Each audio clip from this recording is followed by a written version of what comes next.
The Godchaux is back, grading every single trade that has happened this offseason. There's been 12 of them so far, so a lot to break down and grade here. Let's get started. Let's start with the first trade of the offseason, which was Deebo to the Commanders for a 5th round pick. I gave the 49ers a B-, A- for the Commanders. I'll explain those grades right now. For the 49ers, at first glance, people want to rip them because Deebo for just a 5th and a ton of dead cap, a ton of dead money on him, and they want to rip the Niners for it. There's a lot more factors than that. First off, they were growing apart, the Niners and Deebo, mid-season, after the season. They were going to part ways no matter what. That's what it felt like. Typically, teams get a 6th at best, a 7th, or a swap of picks.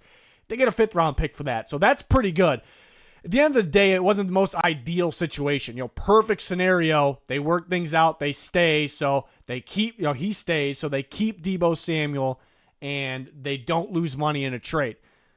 So can't really grade it super high because of that whole thing. But, did take on a bunch of dead money. But for them to get a 5th on a guy they were parting ways with, I think keeps it from being a bad grade. So I give it a B-. For the Commanders, again, at first glance, they get a big-time playmaker in Deebo, something they kind of haven't had in that offense recently. For just a 5th round pick, seems like a really good fit. That feels like an A+.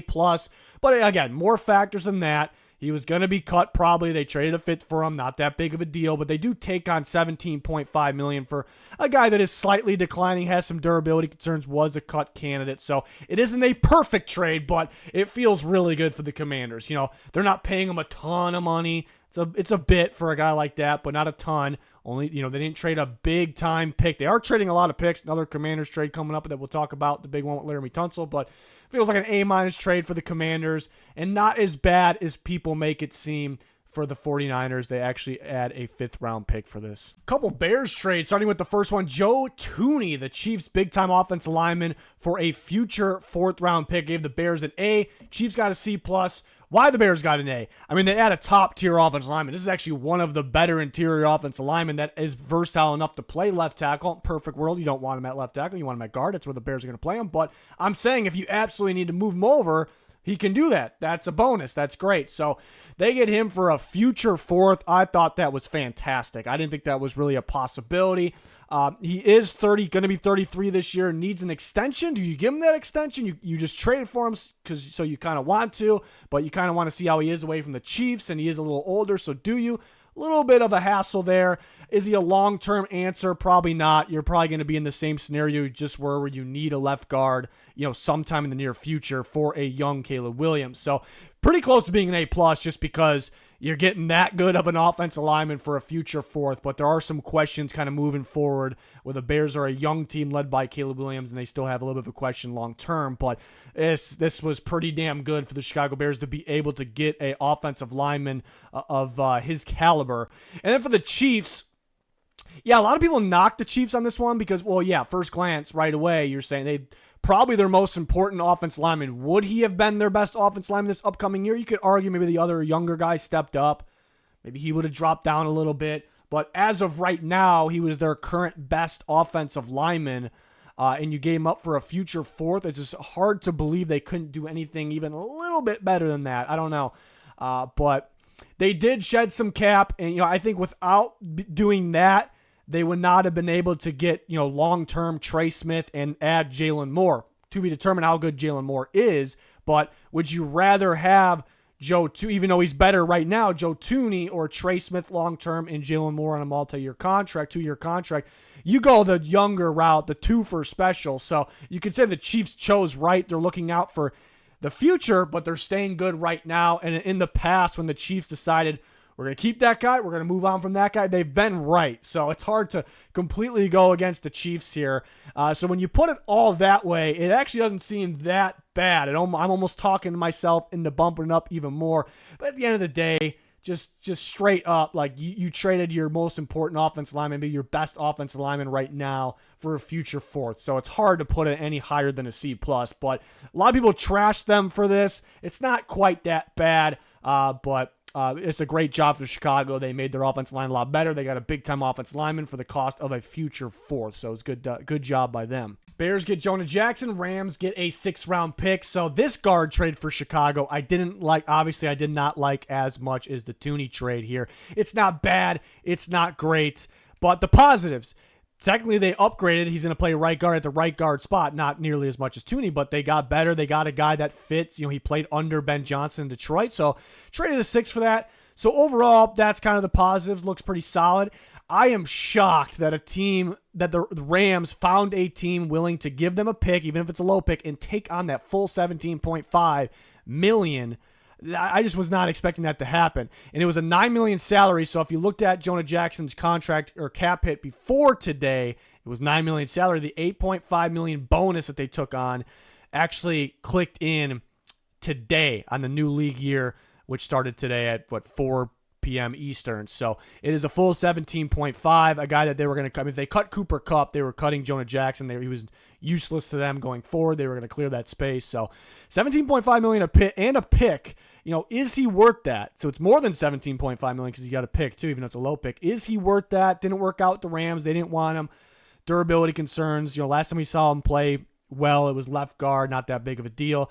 So I don't know because again, I know they added Jonah Jackson first. If they added Thuney though at left guard. I like Darnell Wright at right tackle. They knew they were getting Dolman. You could have plugged in a much cheaper right guard. I think that would have been just fine. I don't think there would have been that much of a difference. So it wasn't worth the $17.5 million and a pick. Just shocked that the Rams were able to find someone. And that's why the Rams, there's really no negative here. I give them an A+.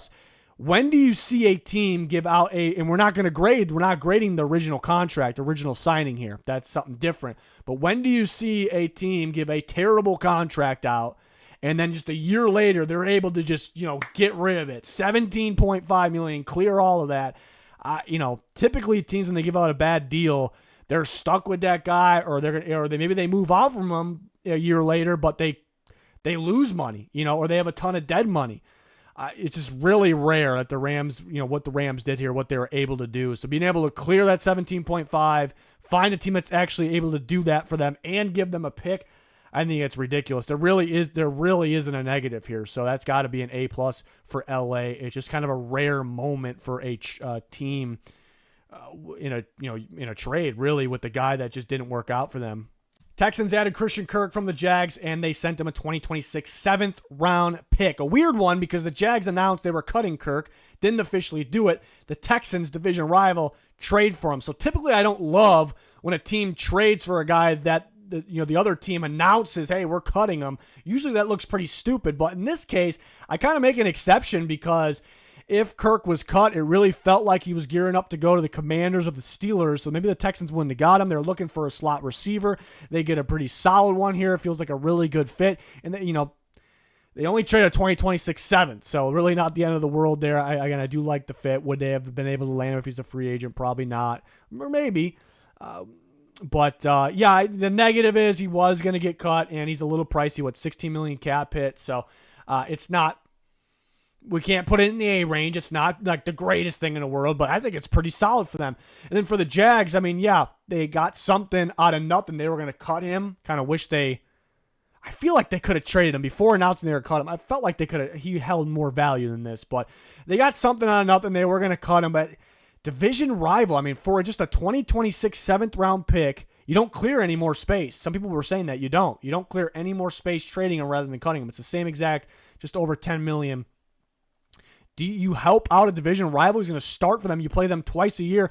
I think between the Texans, Jags, and Colts this year, I think those teams will be close. You play them twice a year as long as Kirk's on the field. I don't know. I think I would rather cut him than for a 2026 7th to help out the Texans. Maybe that's just me. I'm typically not like that either, but for that low of a pick, clear the same amount of money. If they traded him anywhere else, it's been a lot better grade, but I'm not completely penalizing them for this. I still give them a B-. But so overall, it's decent all the way around.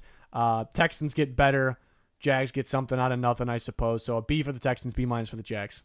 Seahawks trade Geno Smith to the Raiders for a 3rd-round pick. I love this for the Seahawks. The way people were talking on social media, they were hating on the Seahawks. I did not agree with their thinking on why, but my thinking is, what's the alternative for the Seahawks? You keep Geno Smith, You extend him to big money, and then what? Where do you go? Where do you get with Geno Smith in the near future on an extension? Like, was he the answer long term? And you got to put a bunch of money into him, which is going to limit you now and in the future.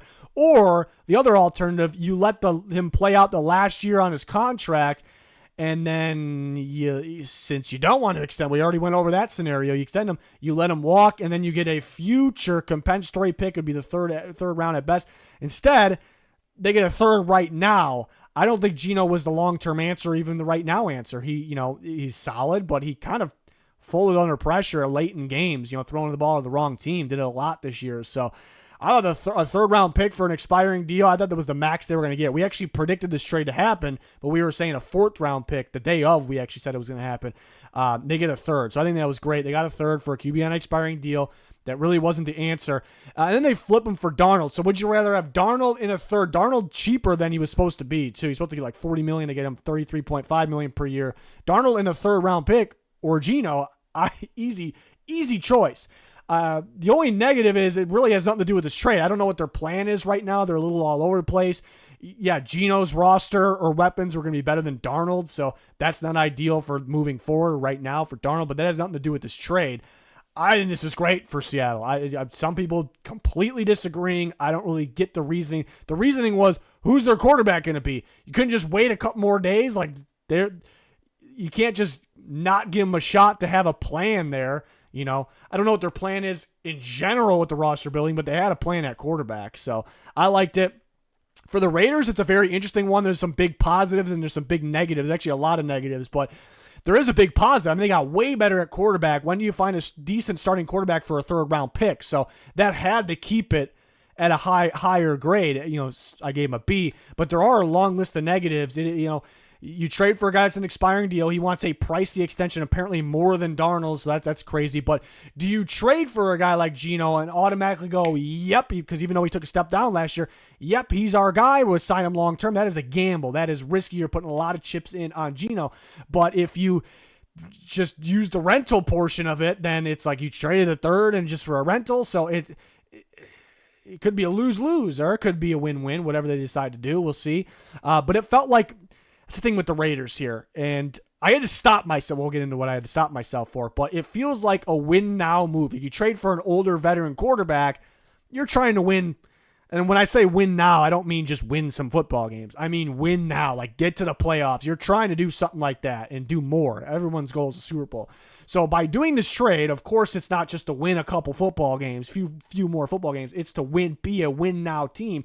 But you make this move for a non-win now roster, to me. I mean, you have stars like Max Crosby, Christian Wilkins, but there's other good players, but not a ton elsewhere. And what I had to stop myself, I almost gave them a lower grade because I don't like what they're doing in free agency right now. They're letting all their good players walk. They're not really making additions. And I understand not overpaying, but they're on the extreme other side of that, which isn't great. So a little contradicting where we're going to trade for Geno. Win now. Everything else almost feels like rebuild. So it's contradicting moves there. But this trade has nothing to do with what they're doing elsewhere, I suppose. So I couldn't dock them too much for that. But there is a long list of questions and negatives. But at the end of the day, it's still a solid trade because you traded a third-round pick for a decent, at least, starting quarterback. When do you see that? So you just can't say it's a bad deal, even though there are some things I don't love about it, as you can tell.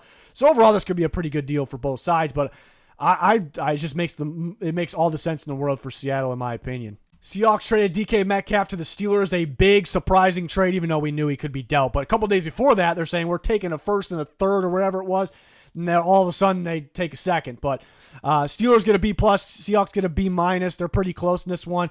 I mean, first glance, I like a lot of people knocking DK. Like, people think he's worth like a third or less. I think DK is a pretty solid receiver. Yes, his production was a little underwhelming last year. If you watch, he was actually doubled more last year than he's ever been, even with JSN going off. So it was interesting. So they get a stud receiver for a lone second. I understand they had to give him a big extension, but to me, that seems very solid. The Steelers have been searching for another top receiver. I mean, they have Pickett. I mean, is he a top receiver? Maybe not, but he's a very good receiver. They're looking for another very good receiver, and it's been crazy hectic for the Steelers to try to try to do that. Any Steelers fans listening, they know it's been just, they're probably like, it's over. We found one finally, even if it's not maybe the number one guy I wanted, or maybe some of you it was. DK's a great player, so that's great. You had to give up a pretty good pick, second round pick. I think that's pretty good for the Steelers, though, and a pricey extension. Obviously, it is a lot of money.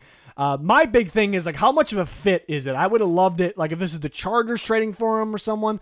It just makes a little bit more sense as a fit because they already have that style of receiver, which it's not a bad thing. You could have two of those guys. In Pickens, does it mesh well? I'm not saying together. They don't really need to get along necessarily. I hope they do, but mesh with that offense. Two big body receivers. These guys are boundary receivers. Of course, they can do stuff over the middle of the field. These are boundary receivers. Teams will run cover 2 to kind of keep them on the boundary, but have a safety over the top of them. So it's going to make a tough situation for the quarterback to be on time, get the ball out early, and be able to hit that hole shot. So it's going to put them in tight situations. So will that work out together? And they're both a little, they're kind of head cases, and it's a little of an exaggeration maybe, but they're a little much, so they can get unhappy very easy. So now you got two of them, and you have a little bit of a quarterback question right now, and you have Arthur Smith's offense, which is small ball, like ground and pound physical a lot of the time. That's typically what Steelers football is lately as well. So how happy are they going to be? So there are some questions there. I gave him a B+. The more I'm talking, it was a B+ range. I like DK. He was doubled a lot last year. If you have Pickens out there too, can you really double him a ton? Could add someone else still too. So I think a lone second for DK. I think he's worth that, actually. A lot of people seem to disagree. For Seattle, yeah, I think it's decent. They add a second for an unhappy receiver. A lot of complaining last year. They bring in Clint Kubiak as offensive coordinator. He is, for this year, and he is a lot of run first, a lot of running the football, play action, run to open up, play action pass, and it's not a lot of, hey, we'll throw it up to DK a lot. There's not a lot of that. So I can predict, you can predict, the Seahawks surely predicted that he's going to be complaining throughout the year. So they went ahead and flipped that for a second-round pick. So look at it that way. It looks pretty damn good. They got much worse at receiver with not much of a plan there, a little different than quarterback. It's not a great return, second-round pick. It's not a bad return either. Feels like a B. They're both, it's like the Steelers is like B+ probably, close to, if you put like a number on it, like 87. And then for the Seahawks, it's like 83. That's kind of where I'm at with this one. So both pretty decent. I think a perfect trade for DK for like both teams to get a high grade, like Chargers for a second and a fourth or a fifth. I think that would have been great for both. It's such a great fit, and it's going to work out for the Chargers with that fit and their play style. And then the Seahawks get a little bit more. I think both teams I probably would have gave an A- to or something like that. So it was an interesting one for sure. Very small trade here. The Patriots get a future 7th for Godchaux, defensive tackle, nose tackle, could stop the run very well. Really no negatives here. I mean, they're just not this big. It's not a big trade. Was it 100% necessary for these teams? And the Saints should have had more priorities, which, I mean, they made some moves in free agency, than D tackle, but they get a really solid run stopper for cheap. And that's the big thing, cheap for the Saints. They didn't have they didn't have a ton of money. If they were going to look at all the D tackles, what they're getting paid, I know they're probably better than Godchaux, but they save money. They get him, and Patriots, the guy they were ready to move on for, new staff, new staff, and they planned on going crazy defensive tackle like we talked about before free agency, and they did that. Milton Williams, and they're still looking. Barmore's coming back, so this makes a lot of sense for both sides. Is it great? No, but I think it's just pretty good. So it's like B+. I gave them both. The big Laremy Tunsil trade. I like this for both teams. The Texans get a haul. For the Commanders, let's start with them. I mean, obviously they get a much-needed upgrade at left tackle, getting Laremy Tunsil, who's still a solid left tackle. He's not as good as he once was. Showed a little drop-off last year. Led the league in penalties. He could not help himself last year. So which guy are you going to get? But it is a major upgrade. They were missing a left tackle. Going to move Brandon Coleman to guard, it seems like then. And they become more of a contender. But at the same time, it does kind of create a window just until Tunsil is really declined or until he's at the end of his contract. Then do you give him a new contract, or is he worth that? we'll see. But it kind of creates a window where they got to win right now. Like they saw they went to the NFC Championship game. They added big-time left tackle. Can we get to that Super Bowl, win a Super Bowl? That's what they're trying to do. So they got to make for this trade to the haul they gave up. It's really got to work out in the next couple of years. That's the way I feel about it. So that's kind of a negative. They did trade a haul of picks after kind of trading a haul of picks, factoring in the Lattimore trade. They traded for Deebo, so it's all kind of adding up, and they're looking into trading for Trey Hendrickson. I'm a big fan of drafting. Draft picks, draft, your players, and to go further into that, what did the Commanders do they were bad, and then they got a new staff. What did they do so well at last year? They drafted super well, starting with Jaden Daniels, and now they're just all of a sudden, they kind of got a whiff of being a contender. It's like, all right, forget the draft picks. Let's trade for, veterans that, again, they're not in their prime. Tunsil and Deebo, even though they're good players, they're going to help them be better today. I don't know. Maybe it's a little bit too much trading of draft picks. It's a pretty large cap hit, obviously. I think Tunsil's worth it. But overall, this is going to, it makes them, it's going to look like a win. It should look like a win of a trade right away. But once we are 3, 4, even just 3 years down the line, how are we going to look at this? Are you going to rather have the haul, or are you going to rather have Laremy Tunsil? It almost feels like you have to win the Super Bowl while you have Tunsil still playing at a pretty decent level. He's got to cut it out with the penalties. Obviously led the league last year. So there's a big positive, and there is major risk at the same time. Again, the way they drafted last year, I'm a big fan of draft picks. They've traded so many. There's a haul here. Look at what DK goes for, a lone second. It's a great player. Laremy Tunsil, great player, a lot older than DK. He goes for this, a boatload of picks. So it's definitely not bad. It makes them better right now. B- is where I feel with that. Texans, the negative is they got worse. They move on from Laremy Tunsil. The offensive line was already a problem, and Tunsil was part of that with the amount of penalties. Again, led the league in penalties. What I watched, he didn't play too well last year, in my opinion. There's worse offensive linemen on the line. Either way, the Texans, couple things. Texans' offensive line was bad as it was, so keeping Laremy Tunsil and passing up on this long list of picks they can get, again, I think that's more than his value. Look at it with I feel like the trade value for everybody's going down these days. DK, they're asking for a 1 and a 3 or whatever it was, and it ends up with a 2. Trey Hendrickson, the Bengals, a 1. They're not going to get that. He led the league in sacks. Your teams are still offering a 3rd, and it's just happening year after year with player after player. So for them, already bad offensive line. Tunsil is not the long-term answer. They were going to have to replace him sometime soon anyways. You can't pass up on that haul of picks. That's just me. I don't know. But maybe they do take a step back right away. But they have the ammo to add a guy for the draft. It is a weaker tackle class, but that's because of the depth at the top in the first round. It's actually really solid. Guy might be able to fall in their lap like a Josh Connerly. Oh, I would love that for the Texans. Calvin Banks possibility. If it's someone else, they're going to have to go way up for some of the top guys, but Josh Simmons, they might have to go up a little bit. They have the opportunity here to get that left tackle. So I actually really like it for both teams. There are more risks and flaws with the Commanders, so I like it a little bit more for the Texans, but a very fun, entertaining trade here. Kind of a random quarterback swap here with the Browns and the Eagles. To me, this almost feels like a free 5th-round pick for the Eagles because it wasn't a player for a fit. They got a player back. He's cheaper. He's a younger quarterback, and DTR hasn't looked good with the Browns. That's with the Browns, though. So they knew they didn't really want Kenny Pickett, they're saying, so they get a younger quarterback, and they get a 5th-round pick. So this is pretty good. Pickett's probably the better one, and maybe he's always going to be better. So, it's such a smaller trade. Could I give it an A+? But just an easy way to gain a 5th-round pick, and you still kind of get a replacement for the player you gave up. So this is pretty damn good for Howie Roseman and the Eagles.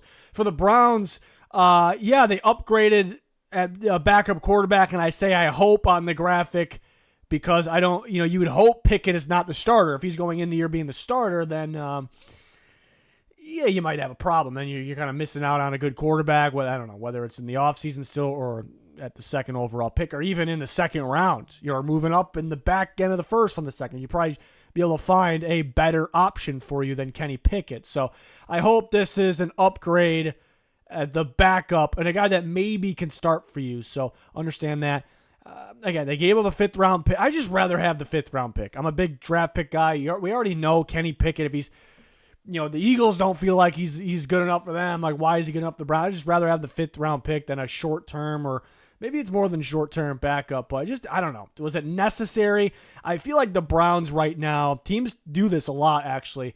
They want, while needing another quarterback, it's not like they don't need a quarterback and they're taking one, but while needing another quarterback, they're making teams picking around them.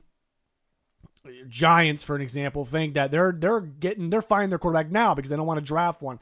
I still think that it's just a kind of a game. I think they're trying to draft one at 2. I feel like just keep the 5th round pick. Was this 100% necessary? What good is it going to do you? So not the end of the world, but not the end of the world, but I gave the Browns a C+ for this one. Again, the Eagles, it almost felt like kind of getting a free 5th round pick. Another Texans and another Eagles trade. One we were not expecting. CJ Gardner-Johnson going to the Texans with a 6th round pick. Is a swap of a 6th and a 5th. And the Eagles get Kenyon Green, who was a 1st round pick for the Texans. Just has not worked out. Definitely at bust status so far. I really like this one for the Texans. I don't think it's bad for either team. I mean, at first glance, it looks kind of random and bad for the Eagles. I know some Eagles fans I already saw on social media were not thrilled with it. I'll start with the Texans. I mean, CJ Gardner-Johnson's a pretty good football player. Like, he was very useful and very big time for the Eagles last year. I mean, is he the best safety in the world? No, but a guy that can play safety in the back end, can play in the slot. I think he really fits DeMeco Ryans' defense. Something they didn't need much on that defense at all. They have a really good defense. It was even awesome in the playoffs, but that is something they definitely could have used, and they got it. And trading for CJ Gardner-Johnson, to me, I think requires a 5th round pick because he's cheaper. He's a solid player. Again, you don't have to pay a lot of money. 5th round pick, but because they ship off a guy they didn't want, they know they didn't want anymore. Kenny was done with them. Because they ship him off, they actually get, it's just a swap. They give up that 5th, but they get a 6th back too. So it's just a swap of picks. So this is pretty good value, just getting CJ Gardner-Johnson. I'm trying to find a flaw other than they move down around, but that's really not much of a flaw when you're getting a starting versatile safety. Just really love the fit in DeMeco Ryans' defense, too. He's going to get the most out of him. It's a really good downhill player, but also a playmaker in the back end. This just makes a lot of sense for the Texans. For the Eagles, I mean, yeah, he was a key player for them, and you need a safety, and they traded him, and it was like, whoa, okay, they need a safety. And then, not too long later in the day, Justin Reed, big-time safety from the Chiefs, signed with the Saints. It was a little random one, and then it came out that the Eagles and I think the Titans, and it was 2 teams, Eagles and Titans, other than the Saints, were very much strongly interested. It came down to the wire was the word. This is a fact. It was reported, legitimate, that they were very much in on Justin Reed. It kind of made me go, think a little bit. It's in this part, that was a fact, but this is an assumption. Did they have Justin Reed lined up? They're realizing he's a little cheaper than expected. Did they have him lined up to replace CJ Gardner-Johnson? And that kind of backfired. The Saints kind of swooped in. So that was kind of a miss. If that was the case, they did miss out on Justin Reed. They still now need a safety. They can find pretty much, the Eagles, they can find pretty much anybody they want. But can they find a CJ Gardner-Johnson? We'll see. Kenyon Green, yeah, it looks like a bad trade right now because you give up a big-time starter. Maybe not a big-time starter, but you give up a starter. I mean, you don't really move up too much in the draft, and you get a guy that has the bust label next to him right now. 1st round pick has been a bust so far. Some durability concerns, maybe. But I think it's a much different scheme, blocking scheme from the Texans and the Eagles. I think Green fits the Eagles scheme much better. The Eagles are also known for their offense linemen developing, getting the most out of their offense linemen. See what they did with Mekhi Becton last year. So I could totally see a scenario where Green just kickstarts his career, looks actually good for the Eagles, and it works out. That would be an assumption, too. It also very well could be he could continue to be a bust. He's not good, and they just gave up CJ Gardner-Johnson, for that. So this is a big wait-and-see one, like all of them would be, but kind of an interesting one that we really weren't expecting. I don't really think it's awful for the Eagles. Something tells me maybe you kind of give them bonus points because they're the Eagles and they know what the hell they're doing. But something tells me they can make Kenyon Green work. We will see. But this makes a lot of sense with no negatives for the Houston Texans. Couple Cowboys trades today. Here's the first one. Kaiir Elam they bring in. He was a former 1st round pick. He's kind of got that bust status as well. We just talked about Kenyon Green. and they get Elam and a 6th-round pick. Basically, the 6th and the 5th is a swap, and they also give up a 7th. This is a weird trade to me, but this is very interesting for the Cowboys. But first off, the positive, much-needed cornerback depth. They badly needed it. They had a problem last year. They were beat up, but a lot of those guys are supposed to be healthier this year. We'll see. And I say it could be a really good fit because the Bills were the ultimate cover 2 team when they drafted Kaiir Elam. That's all they ran. They ran it more than anyone, and they felt like Elam was a cover 2 guy. That's why they drafted him at the corner position. The Cowboys bring in Matt Eberflus. He is a big-time cover 2 guy, so it looks like a fit. However, Elam, again, has that bust status right now. He has not worked out in that scheme. I know the Bills switched things up last year, though. Obviously ran a little bit more man, just mixing up their coverages a little bit more. So is it a fit? At first glance, seems like it. We'll see. Again, got to have the talent in them somewhere, so those are the positives. The negative is you normally do not see a 5th-round pick, even though it's a swap. You do not see that in this type of trade. Like, typically you got not big time, but sometimes you can get like sneaky starters for a swap of a 6 and a 7. So we see a swap of a 5 and a 6. 5th round's a pretty damn good pick. The Bills get to move up quite a bit, and we thought maybe it was picks closer together because both teams have multiple picks in both rounds, but it's from pick 170 the Bills go up to from 204. That's a pretty big difference there. So they don't do the 6-7 swap, which I think would have been appropriate for Elam. They do 6-5 swap, and they go give up a 7th on top of it. It is a future 7th. So that it seems a little rich. Is it the end of the world? No, but it's odd. I thought it was a little rich. Here's the thing, though.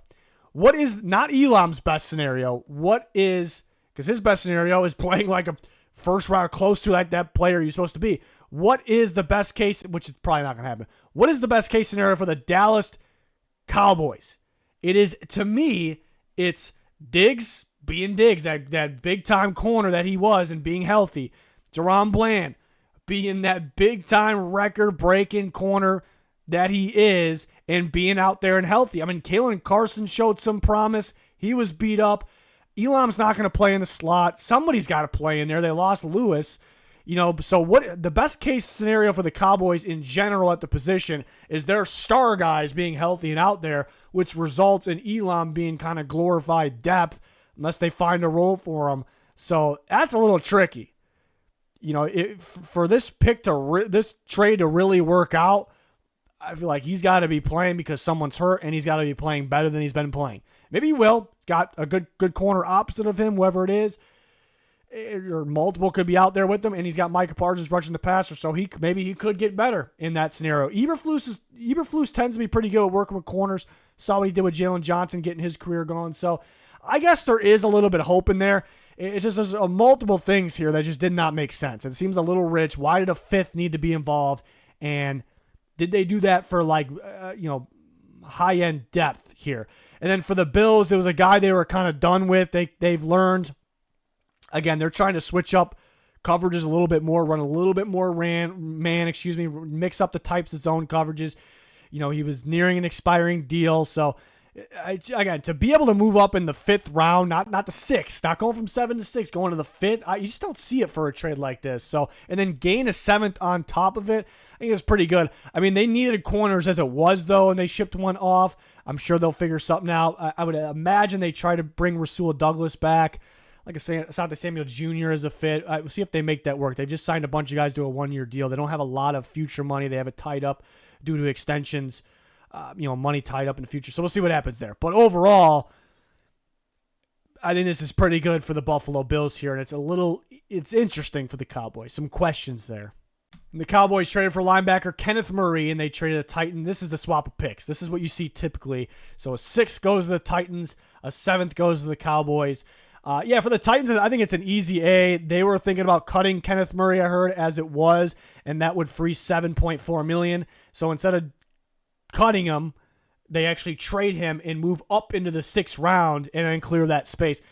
Yeah, it's pretty good. They still need linebackers, so it's similar to the last trade we just talked about, like the Bills situation. They still need some linebackers, but a guy they were really thinking about cutting, they move up into the 6th round. I think that's pretty good. I mean, we're really, where's the negatives there? And then for the Dallas Cowboys, they kind of needed a linebacker. Matt Eberflus values it quite a bit. They do have a few on the roster. It was just really a shame that Overshown got injured again. That guy was lighting it up. I was a huge fan of his out of Texas. Leofau, I like his future. Does Eberflus view him as a fit? They've also added Sanborn, which Eberflus I think likes as well. Time in Chicago. Murray has some blitz upside. I think teams need just to blitz the shit. He's not the best off-ball linebacker. He's got to blitz the shit out of him. Will Eberflus do that enough? We'll see. It's pretty pricey, I guess, for a linebacker that's been very, very underwhelming. Not really what you traded. You traded a swap of picks, but $7.41 million for a likely cut. It's a little pricey, so that kind of brings it down a little bit. But if you do look at the free agent linebackers as a whole, pretty bad. So not too many options out there. So the Cowboys felt like they had to do this.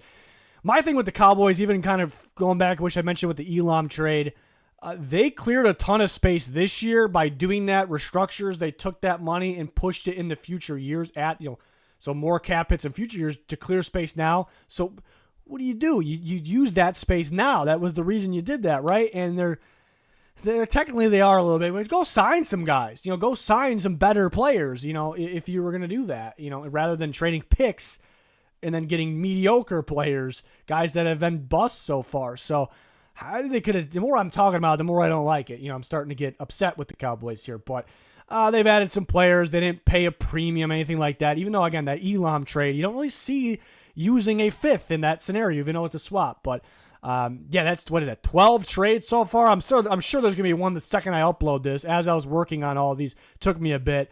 Both Cowboys trades happened as I was working on in the process of working on this. So more trades will probably happen. We can make another trade candidates prediction video. We're still waiting to see if Trey Hendrickson, Michael Mayer, guys like that, Jair Alexander gets traded. We've talked about those guys in the past. Some new candidates like Dallas Goedert, Joe Milton. We can talk about those guys in the very near future.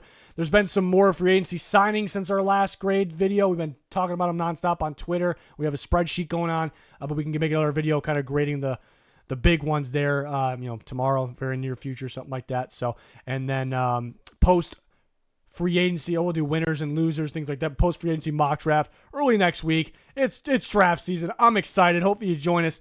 Like, subscribe, turn notifications on. It's gonna do it for this one. Thanks for watching. Goodbye.